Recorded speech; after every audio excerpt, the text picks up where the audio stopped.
क्यों भाग रहा है जिंदगी की कठिनाइयों को देखकर? क्यों भाग रहा है जिंदगी की कठिनाइयों को देखकर? सब कुछ कहाँ आसान होता है, जिंदगी में हर पल इम्तिहान होता है।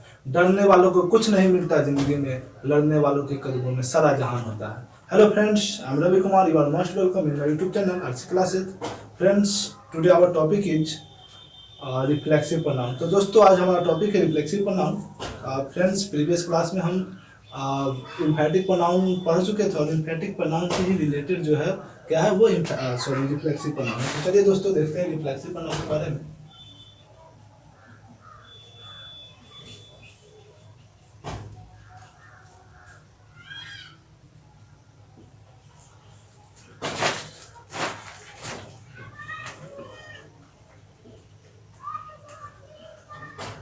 A word used at the place of a noun. A word used at the place of a noun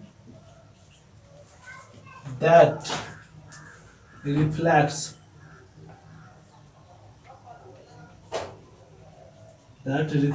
the work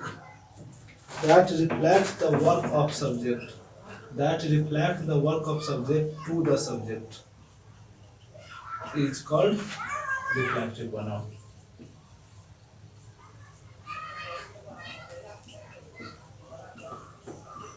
A word used at the place of a noun that reflects the work of subject to the subject is called reflexive pronoun. मतलब वैसा शब्द जो noun के स्थान पर प्रयोग किया जाए, जो सब्जेक्ट के कार्य को सब्जेक्ट की ओर रिफ्लेक्ट करता हो, वापस करता हो, परावर्तित करता हो, रिफ्लेक्सिव प्रोनाउन कहलाता है। ठीक है दोस्तों, चलिए दोस्तों समझते हैं।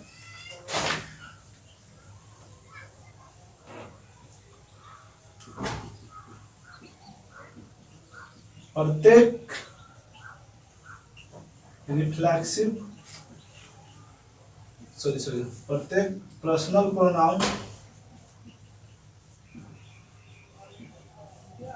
पर्सनल प्रोनाउन का अपना रिफ्लेक्सिव फॉर्म होता है।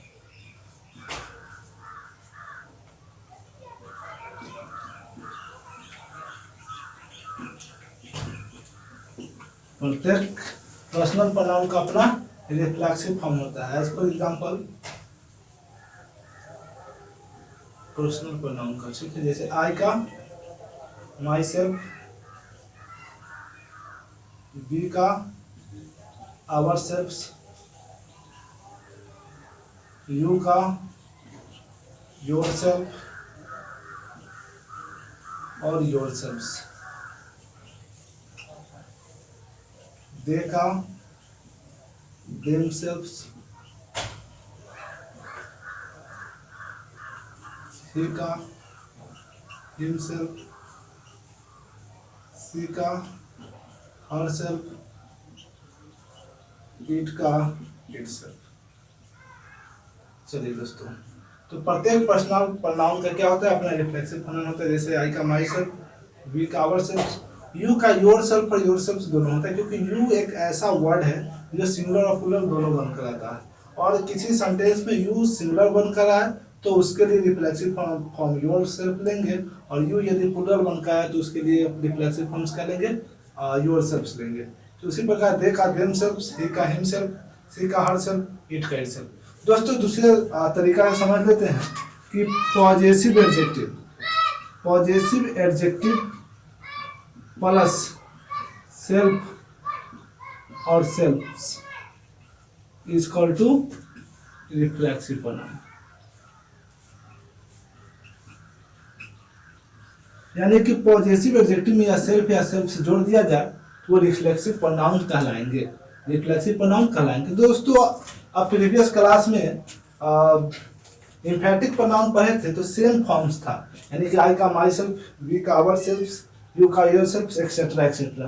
तो हम कैसे समझेंगे कि आखिर जो ये फॉर्म्स जो है वो इम्फेटिक फॉर्म्स के लिए, इम्फेटिक प्रोनाउंस के लिए भी आते हैं और रिफ्लेक्सिव प्रोनाउन के लिए भी आते हैं। तो सबसे पहले समझते हैं कि इम्फेटिक फॉर्म्स में ये माई सेल्फ, योर सेल्फ का क्या काम है, दबाव डालना। किस पर दबाव डालना, सब्जेक्ट पर। किस पर दबाव डालना, सब्जेक्ट पर, यानी कि नाउन पर दबाव डालना इम्फेटिक फॉर्म्स का कार्य है। और रिफ्लेक्सिव फॉर्म्स का काम है कि जो सब्जेक्ट कार्य करता हो उसका प्रभाव सब्जेक्ट पर ही परावर्तित हो या सब्जेक्ट पर ही वापस आए, वो क्या कहलाएंगे, रिफ्लेक्सिव प्रोनाउन। फॉर्म्स सेम होंगे, लेकिन आपको सेंटेंस में देखना पड़ेगा कि ये जो सेंटेंस है वो या तो ये जो माई सेल्फ योरसेल्फ सेंटेंस में है वो इम्फैटिक फॉर्म से या इम्फैटिक प्रोनाउन बनकर आया या रिफ्लेक्सिव प्रोनाउन बनकर आया। ठीक है दोस्तों, तो यानी पॉजिटिव एडजेक्टिव में या तो सेल्फ या सेल्फ जोड़ते हैं तो वो रिफ्लेक्सिव प्रोनाउन या इम्फैटिक प्रोनाउन बन सकता है। ठीक है दोस्तों, चलिए आगे देखते हैं।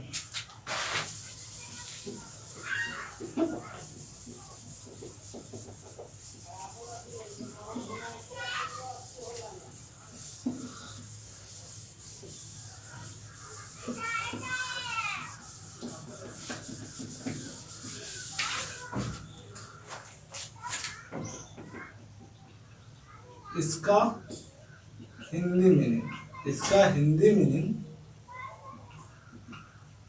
स्वयं को या खुद को होता है, स्वयं को या खुद को होता है। ठीक है दोस्तों, तो यानी कि इसका हिंदी मीनिंग क्या होगा, स्वयं को या खुद को। किसका, माई सेल्फ योरसेल्फ योरसेल्फ का।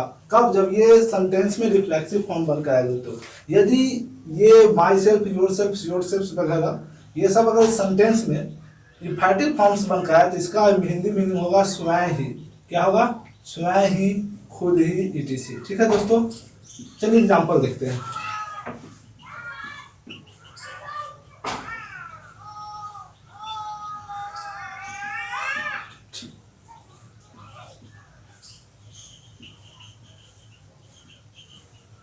आई हर्ट माई सेल्फ। तो दोस्तों देखते हैं कि आई माई सेल्फ डिड इट, इसमें क्या कह रहा है कि मैंने इसे स्वयं किया। तो ये माई सेल्फ का अर्थ क्या है, स्वयं, मैंने इसे स्वयं किया। तो इसमें जो है आई जो है किसी का सहायता कोई काम करने में नहीं लिया, यानी कि आई पर क्या कर रहा है, माई सेल्फ दबाव डालने में काम कर रहा है। तो ये माई सेल्फ मेरा क्या कहलाएंगे, इम्फैटिक को नाम करेंगे। I hurt myself, hurt myself, hurt मतलब क्या होता है, चोट पहुंचाना। मैंने खुद को या अपने आप को या स्वयं को क्या पहुंचाया, चोट पहुंचाया। तो आप चोट पहुंचाने का काम कुछ नहीं किया मैंने, और जो चोट का जो इसका जो इफेक्ट हुआ वो माई सेल्फ किस पर दर्शाया, आई पर ही दर्शाया। यानी कि रिफ्लेक्सिव प्रोनाउन में क्या होता है कि माई सेल्फ योरसेल्फ का काम है कि जो सब्जेक्ट काम करता है उसका प्रभाव सब्जेक्ट पर ही वापस भेज दे, वापस परावर्तित कर दे, वो क्या कहलाएंगे, रिफ्लेक्सिव प्रोनाउन कहलाएंगे। ठीक है दोस्तों, आई थिंक आपको समझ में आ गया होगा। एक बात याद रखिएगा कि इम्फैटिक फॉर्म में माई सेल्फ योरसेल्फ सब्जेक्ट के बाद और वर्ब के पहले आते हैं, लेकिन रिफ्लेक्सिव फॉर्म में माई सेल्फ योरसेल्फ देमसेल्फ हमेशा किसके बाद आते हैं, वर्ब के बाद आते हैं। किसके बाद आते हैं, वर्ब के बाद आते हैं। तो दोस्तों आई थिंक आपको ये वीडियो, आई थिंक ये जो टॉपिक्स रिफ्लेक्सिव प्रोनाउन है आपको अच्छा से समझ में आ गया होगा। अगर यदि आपको ये टॉपिक्स में थोड़ा सा अगर दिक्कत होती, इससे पहले भले इम्फैटिक प्रोनाउन का वीडियो अच्छा से देख लो, इससे प्रीवियस यानी कि प्रोनाउन को चैप्टर जो है आप शुरू से देखेंगे तो आपको और अच्छा से समझ में आएगा। तब तक दीजिए इजाजत। यदि आपको ये वीडियो अच्छा लगे तो हमारे चैनल को like, comment, share and subscribe करना ना भूलें, ताकि रोज आने वाली वीडियो आप तक टाइम पर पहुंच जाए। Bye bye, see you, thank you.